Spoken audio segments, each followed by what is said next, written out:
camera speed. Now, here is a motion picture film.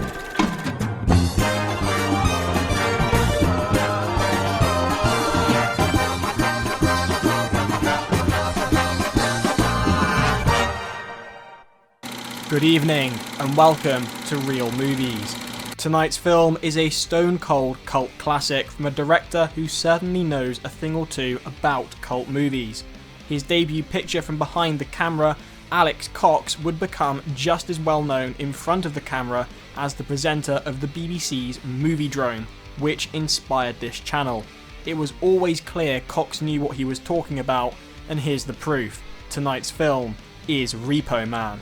Released in 1984, Cox wrote and directed this black sci-fi comedy starring Emilio Estevez and Harry Dean Stanton about repossession agents working on the seedy side of Los Angeles.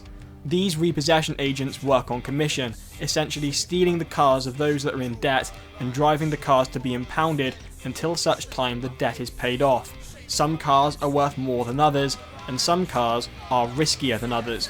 When the bounty of a Chevy Malibu is set at $20,000, it seems like a no-brainer. Maximum reward, minimum risk.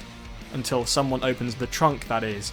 After graduating from Bristol University, Cox moved from the UK to LA to maximise his opportunities of making it in the film industry. A smart move given the British film industry was on its knees in the late 70s. Star Wars may have been filmed in Britain, but it was always an American picture. In LA, Cox found the punk music scene and drew inspiration from what he saw when writing his screenplay for Repo Man, though he never considered himself a punk. By the time a negative pickup deal with Universal Pictures had been set up, with a budget of over $1 million, pretty small by movie-making standards, Reagan was president, and Cox's politics found their way into the film and his observations of American working-class life in the 80s. The cast of the film is a hodgepodge of well-known faces and actors who are only really known for having appeared in this movie. Emilio Estevez shines as Otto. There's an earnest believability in his performance, a young kid down on his luck and looking for direction in life. Within the first 5 minutes, he loses his job and his girlfriend, and you really do feel for him, but that doesn't mean he's perfect. He's no Ferris Bueller.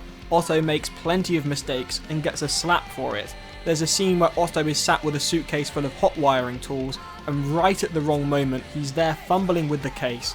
Brilliant acting. Harry Dean Stanton appears here in another cult film, adding to a considerable list across a variety of genres, bringing a jaded, grumpy bastard of a performance, and you can't fault him for it. The slow realisation from Otto and the audience that Stanton's character Bud is not as infallible as he'd like to think is very well acted. Olivia Barash is great as the naive Leia, bringing to mind student campaigners who haven't yet realised the world isn't black and white, while Susan Barnes is very memorable as the government agent with the metal hand. Alex Cox delivers a film that is punk with a capital P, from its dusty, dirty visual style from cinematographer Robbie Muller, who also worked on another LA cult picture and a real movie selection, To Live and Die in LA, to its surprising hit soundtrack album comprised of music from the LA punk scene, with a theme composed by Iggy Pop.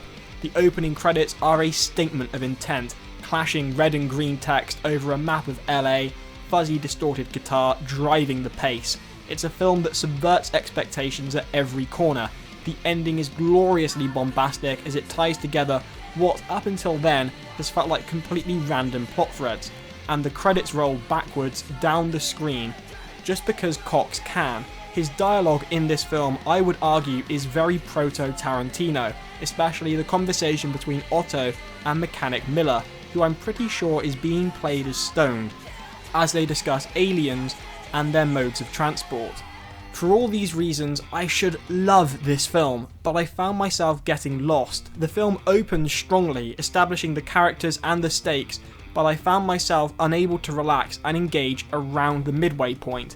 The moments of tension at the appearance of the Chevy Malibu kept me engaged enough to watch, but it wasn't until the third act, which came out of nowhere, that I really found myself enjoying the movie. Everything steps into high gear, and it feels like a completely new film, with classic old school effects and iconic visuals, and I wished I'd enjoyed the second act more.